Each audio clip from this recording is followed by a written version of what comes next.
Now, I personally have never heard anyone use the term forced discipline. As far as I know, that's my term. But it's essentially what you're doing as a parent. You're forcing your kid to learn something that they don't particularly want to learn right now. You're controlling the process of learning. And whether you like it or not, that's a required parenting skill. Because discipline doesn't mean punishment, doesn't have anything to do with punishment. It simply means to teach and to learn. That's what you're doing. You're teaching, they're learning. So in this video, I want to answer 4 questions. Why is forced discipline necessary? How does it actually work? What is it you're forcing your child to learn? And when should that learning take place?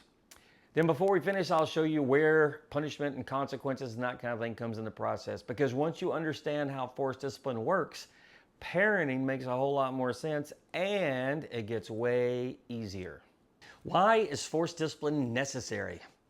Because your child doesn't know what's important yet, but you do. I mean, think about it. What do you actually want? Do you want a well-behaved kid, an obedient kid, a smart kid? Maybe. But let me ask you a different question. Have you ever heard the phrase, begin with the end in mind? That's how you have to think about parenting. Forget what your kid did today for a minute and picture your son or daughter 20 years from now. They're living on their own, making their own decisions, building relationships, holding a job, maybe even raising kids on their own. What kind of human do you want them to be? What character traits or life skills is going to help them survive and thrive without you? That's the real goal of parenting, and that's exactly why forced discipline is necessary. Your child doesn't naturally know why honesty matters or responsibility, courtesy, self-control, or any of those things. Someone has to introduce those principles to them. So you're temporarily controlling the learning process to teach them principles that will eventually help the adult version of them live independently of you and everyone else. That's what you're forcing, and it's necessary. And if you do this right, that great behavior you're looking for in your kid takes care of itself. So, how does forced discipline actually work? And what exactly are you forcing your child to learn? The answer to both questions is life skills. Don't worry about behavior just yet. We'll get into that later. Forced discipline works by intentionally teaching your child the life skills they need until they can use those skills without you. There are 5 steps. First, you got to identify the missing life skill. Now, I look at behavior different than most people. Behavior is just communication about what your child needs to learn. My dad used to say, every obnoxious act is a cry for help. I think he was right. When your child repeatedly misbehaves, the behavior is often communicating that there is a life skill they haven't learned yet. Maybe it's courtesy, maybe it's honesty, maybe it's responsibility. That's what you're forcing your kid to learn. The life skill behind the behavior. Once the life skill starts to develop, a lot of the behaviors that you don't like, they change with it. So don't simply say, I want my child to behave. That doesn't tell you what to teach. Instead, ask, what life skill is this behavior telling me my kid needs? Let's say it was courtesy. Courtesy isn't just saying please and thank you. Courtesy influences how your child treats people in a lot of different situations. At home, at school, friends, siblings.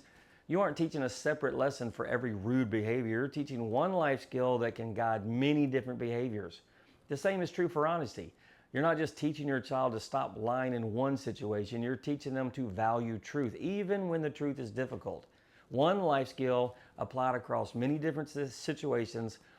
Once you've identified the life skill, the second step is to explain it. Don't assume your child already understands courtesy or honesty. You got to teach it, you got to define it, talk about it, give them examples, show them what it looks like in real life, in situations that they already understand and they participate in. Third is to demonstrate it. Children don't only learn from what you say, they mainly learn from what they see. If you're teaching courtesy, they got to see you practice courtesy, saying please and thank you and helping people and sharing. Let them see that same life skill applied in as many different situations as you can. The lesson stays the same, but the context changes. And fourth, you got to expect it. Your child has heard the lesson, they've seen the lesson, now they need opportunities to practice it. This is where expectations come from. Not because you're trying to control every movement your child makes, but because learning requires practice. You expect them to begin applying the life skills you taught, and when the context changes, you help them recognize that the same lesson still applies. And finally, reinforce it. This is where rewards and punishments are important.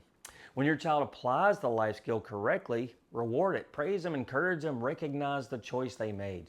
You're communicating this is good. Keep doing this. When they knowingly reject the lesson, you punish the choice. You're communicating, don't do this. This is wrong. Rewards and punishment don't replace teaching. They create distinction. They help your child clearly recognize the difference between a choice that applies the life skill and a choice that rejects it. Without the distinction, your child doesn't have enough information to make an intelligent choice. So that's how forced discipline works. You identify the life skill their behavior says they need. You explain it, you demonstrate it, you expect them to practice it, and you reinforce the distinction between applying it and rejecting it until they can use the life skill without you. Now, teaching the life skill isn't enough. Your child also has to learn when that life skill applies. That's context. You can explain courtesy, you can define honesty, you can teach focus, but what if your child listened, understood the words, and still didn't recognize that the life skill applied to the situation they're in? That doesn't always mean they ignored the lesson. That they may not have connected the lesson to that particular moment. When you're using forced discipline to teach a life skill, you're also helping your child to connect the life skill to different situations where it applies. There are 3 ways to build context. First, you can react after something happens. That's what most parents do. Your child makes a mistake, you step in, maybe your child shares with friends but refuses to share with their sister.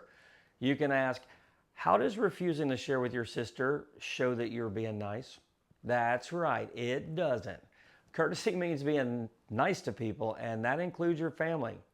Now you've connected the life skill to a specific context. Your child may have understood that sharing with friends is courteous, but they hadn't connected courtesy to sharing with their brother or sister.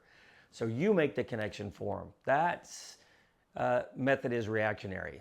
Something happens and you use that moment to teach where the life skill applies. Second, you can explain the life skill before something happens. You could say courtesy means be nice. You can be nice by sharing, giving, helping, and using nice words like please and thank you. Now your child understands what courtesy is and some of the ways it can be expressed, but there's still something missing, the actual context. You can tell your kid to be courteous always and everywhere, but they may not understand what that means yet. This is where parents you get frustrated and you say, I already told you. And you probably did. You told them what the life skill was. You may have explained it, but you didn't help them understand when that life skill applied. They didn't connect the lesson to the moment they're in. Knowing what courtesy means is not the same as recognizing when courtesy is needed. Third, you can create opportunities for your child to practice the life skill. You can intentionally place them in situations where the skill will be needed while you're still there to guide them. I wanted my sons to have a firm handshake and make eye contact and show respect when meeting people. So I introduced them to nearly every person that came into my school. They had repeated opportunities to practice, and I was standing right there. If they forgot to make eye contact, I would remind them. If the handshake was weak, I could help them adjust it. I wasn't waiting for the lesson to happen by accident. I created the context. That gave them an opportunity to practice the life skill, gave me an opportunity to correct and reinforce it while they were learning. Every day, your child walks through situations where honesty, courtesy, responsibility, focus, or some other life skill could be applied. Each situation is an opportunity to add context. You can teach after the mistake, you can explain before something happens, or you can intentionally create an opportunity to practice. The more context your child connects to a life skill, the more likely they are to recognize when that life skill is needed. That's what you're doing with forced discipline. You're not just telling your child what's right, you're helping them recognize where it belongs until they can recognize and apply that life skill on their own. Now, forced discipline isn't about controlling your child forever. It's about controlling the learning process while your child is still learning. Little by little, you're teaching life skills that'll eventually guide them long after they leave your house. And that matters because someday you're not going to be there to remind them. You won't be there to correct them. You won't be there to tell them which life skill applies when. One day they'll have to recognize the context, make the decision, and guide themselves. And that's exactly what we're going to talk about in the next lesson. You, the parent, use forced discipline when they're kids to control the learning process, but self-discipline begins when they learn to control it for themselves. subscribe, and share this with the people that may need to hear it. See you next time.